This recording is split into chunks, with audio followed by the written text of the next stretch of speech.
Ladies and gentlemen, my guest today is the one and only Her Excellency Ambassador Tzipi Hotovely.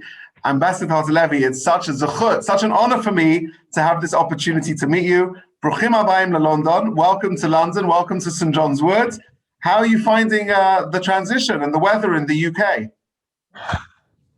Well, it's good to ask me this question in the springtime because now it's really getting better. But I enjoy very much from the neighborhood. And I cannot wait till I can come to the synagogue and to be part of the community. Well, you should know St. John's Wood Synagogue has always been the official synagogue of the Ambassador of Israel to the United Kingdom. Your predecessor, Mark Regev, Daniel Taub, especially, even Ron Proza, and going back generations have always had a seat in our synagogue. But now we've had to modify things and we're moving your seat to the Ezrat Nashim, to the ladies section. And we are ready to welcome you and your family once the restrictions get easier. And we can't wait to see you. Thank you very much. I'm sure it will be wonderful. So tell us a little bit about yourself. Ambassador, you know, you are a pioneer, the first female ambassador. And I think, if I'm not mistaken, you were the youngest member of Knesset, even in your 20s. Yes, and actually, I was 30 when I was an MK in Israel, but now I'm the youngest ambassador here. Amazing. And maybe one day you'll be the youngest Prime Minister of Israel. Who knows? But it will be quite difficult because Netanyahu was a Prime Minister when he was 46. I'm 42, so I have 4 years to become Prime Minister. Oh, wow. 4 years. Okay, well, I'm rooting for you. It's just a joke.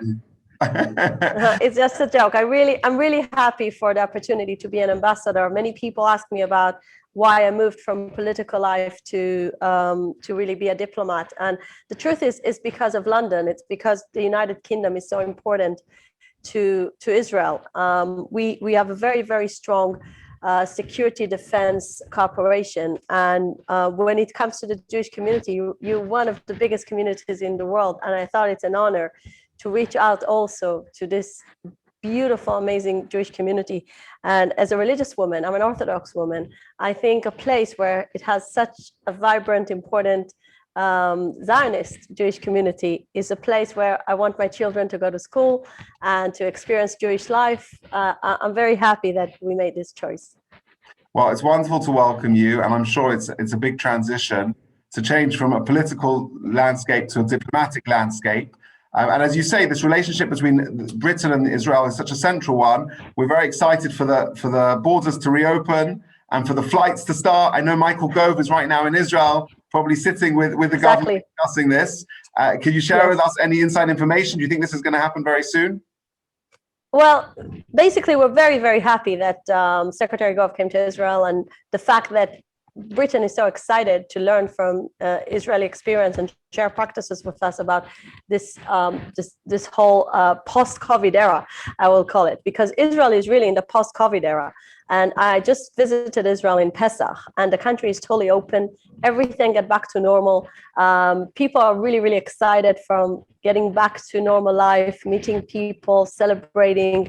The country was really in a big festive atmosphere when I came on Pesach, and of course we celebrated Leila Seder with the regular big Seder with all my brothers, and it was really, really fun. And I think that for us it's really important because you're doing such a great job in vaccinating the British people, and because Israel is already finished the first I would say the first stage of it, like to have all population besides kids being vaccinated, so we can really start to work on something we can do together. So part of the Michael Gove's visit is about the green passport, the ability of British people to travel, to learn from the Israeli experience, because till now, part of the success was the fact we pretty much didn't allow the access of massive transportation from overseas.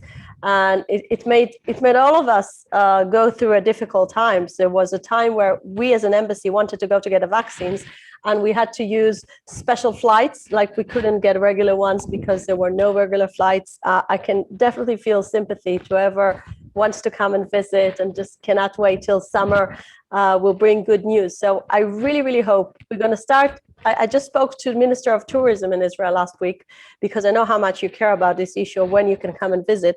And at the moment, we start with groups. And also, I really, really hope that all the programs for the youth that are in Israel will get back to practice, and people can come to learn and to spend gap here in Israel, because it's really, really important for that connection. So the only thing I can say, it's still work in process. We don't have yet conclusions, but the process is very much to open up and to give all the great Jewish community and people that want to come and students to come to Israel. So as long as they are in a group, it will be easier to move in capsule in Israel. And I really hope that we will bring some good news, and maybe the Michael Gove visit will have some agreements being signed. So I really, really hope it will be a good one. Yes, Hashem, please God, we all pray for that. We all look at Israel with such pride. We see the incredible developments in technology, in every sphere of life. Israel has always been a pioneer. But this last few months, they have become the vaccination, the nation that's been a light unto all other nations in terms of this whole program. And it's been quite remarkable how they've managed to achieve that and how they've managed to do that. And I'm sure a lot of countries around the world, not just the UK, are trying to glean and learn from their experiences at what's been a very difficult time. Just a year ago, I was interviewing your predecessor, Mark Regev, and we were talking then how Israel was doing so well. But then, of course, during the year, things got tough for Israel. There was a second wave, and it went through a very difficult time as well. And many lives were lost, and a lot of businesses were affected. Economically, how is the country doing, and how are you moving forward from the COVID era? Of course, every country feels the big earthquake that COVID created. It's not like there is any country around the world that just gets back to normal in, you can take off your masks and you can get back to school, but it's not easy when it comes to businesses, especially small businesses. So I think the big thing about economic damages of COVID is about sectors. Certain sectors were damaged more than others, just like here. People that work in tourism, hotels, restaurants, all those things that were shut for a year.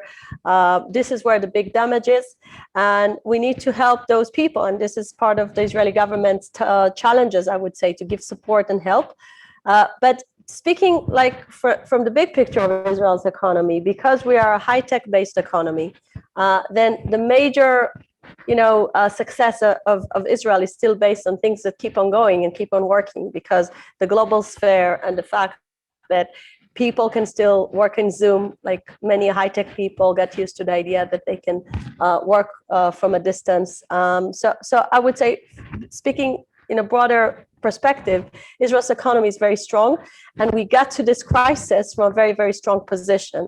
The only problem is the fact we don't have a government yet. So I really hope we can get over the political crisis as much as we managed to get over the pandemic. Absolutely. Yes, that's also on the front of everyone's minds. Let's move our attention a little bit to you now in the UK. We're delighted to welcome you, as we said, the first female ambassador. I'm wondering, you obviously haven't yet been invited to the palace like your predecessors because of COVID. Nope. At some stage soon, Yes. I hope you'll have that opportunity to meet the royal family and to have those honors accorded to you. But could you share with us, what are your primary objectives and aims and goals during your time here in the UK? So I came with two main things that were on my mind. One was the post-Brexit era in Britain, and it's about more economic ties on technological level. We have a trade agreement that needs to be improved, and we really want to sign a new trade agreement with Britain that will include all the things that Israel is really strong at that are new. Like in the last 10 years, Israel has become world leading in cyber technology and many other aspects of maybe more of digitization of the healthcare system. Some things regard the NHS and working together in different areas of the UK. So I think I came with this idea of more economic cooperation because, as I said in the beginning, our security cooperation is really superb. We are as close to you as to the United States when it comes to intelligence, working together with the British senior people on those fields. So we really do good on cooperation. And preventing terrorism, and this is a main part of my work. And the second thing is the Abraham Accords. As you know, I came on a very special era when Israel signed peace agreements with our neighbors in the Gulf and Morocco and Sudan, and we need to now move forward and create more bilateral and trilateral cooperations with Britain, because here the ambassadors are very positive about cooperation, and I met the Arab ambassadors, my new colleagues, and we're very happy to work together and cooperate. So this is another issue. The third issue is because this is the time where medical cooperation is in very much big expectation that we will do a lot in sharing practices on health. So what we did in the last 6 months is, I think every week we had a brief from Israeli experts about COVID, about vaccination rollout, about the system in Israel. Many British seniors were really interested to share practices, and we spoke a lot about health cooperation. So this was especially this last 6 months around COVID. Looking forward is, of course, when things will be open, is to have a major cooperation and dialogue with the Jewish community. So far, we did just Zooms, and I really hope to start really seeing the institutions, the schools, looking the young children. My children are in a very wonderful Jewish school. We're very happy with their education. So I want to experience all Jewish education for all ages. My children are very young, and I want to see also high school kids. I want to meet youth movements, all those things that I couldn't do while COVID was really doing our lives so difficult. It's an interesting thing. I think as a rabbi and ambassador, we have something in common. You know, you're the ambassador for the state of Israel. As rabbis, we're the ambassador for Judaism, and we're both trying to particularly focus on the next generation, get them excited about Judaism, about Israel, Zionism, and that's a challenge.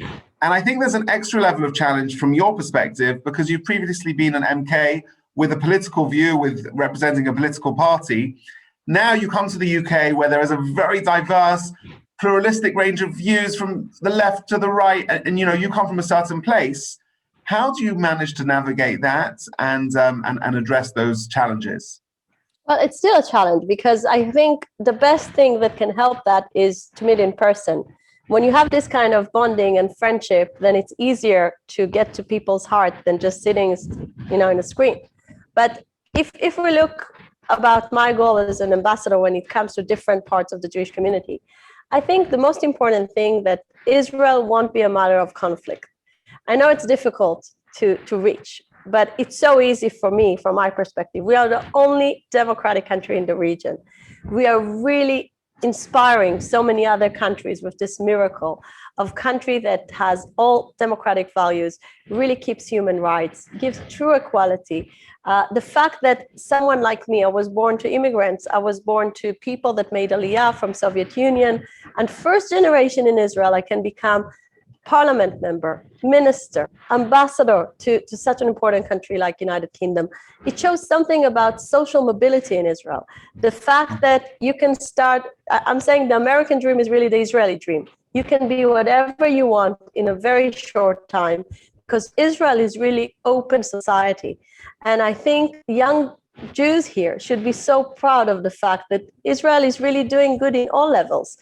Think about all the global issues, starting from climate change through social issues. Israel is really world leading on those fields. Israel has so many models that has been great success, people from all around the world coming to learn it. And I've seen it when I was a deputy foreign minister. I just saw how leaders like, the Prime Minister of India, and people that are head of countries from all over Europe came to learn how we create this hub of technology. My first international visit was to Japan, and I don't know what they were surprised more from, the fact that such a small country is becoming a technological empire, even though we don't have the Japanese abilities like the big technological companies, but we are so good in innovation that the world really belongs to those startups that are bringing the new ideas to the world. And the other thing, they saw a woman coming with a baby, and they couldn't believe I'm playing a role in Israel's government. So this is another thing. Israel brings modernization, feminism. I think all those values are really Jewish values, and I like that. They can be really proud. My final question for you, Ambassador, is when are you coming to St. John's Wood Synagogue? We want to get your seat ready. We need you to experience the Kiddush, please God. We're going to be opening that up again the end of June. All the restrictions will, please God, be lifted, we hope. When can we invite you to our synagogue? So I already took care of this wonderful invitation, and I asked my people at the embassy to make sure I'll come both on Yom Chol and on Shabbat. So they will book, like if I can say book, they will make sure that we have a visit, official visit to my synagogue. So I'll come soon. Fantastic. Well, it certainly is your synagogue. Thank you for this wonderful opportunity. We cannot wait to meet you in person. And Bruchim Aboim to London. Welcome to London. Thank you for the warm hospitality. And I just want to tell everyone who's listening, I'm really excited from this zchut to be here to represent a wonderful state like the state of Israel with a wonderful Jewish community, the British community. So thank you so much. I'm looking forward to meeting you in person.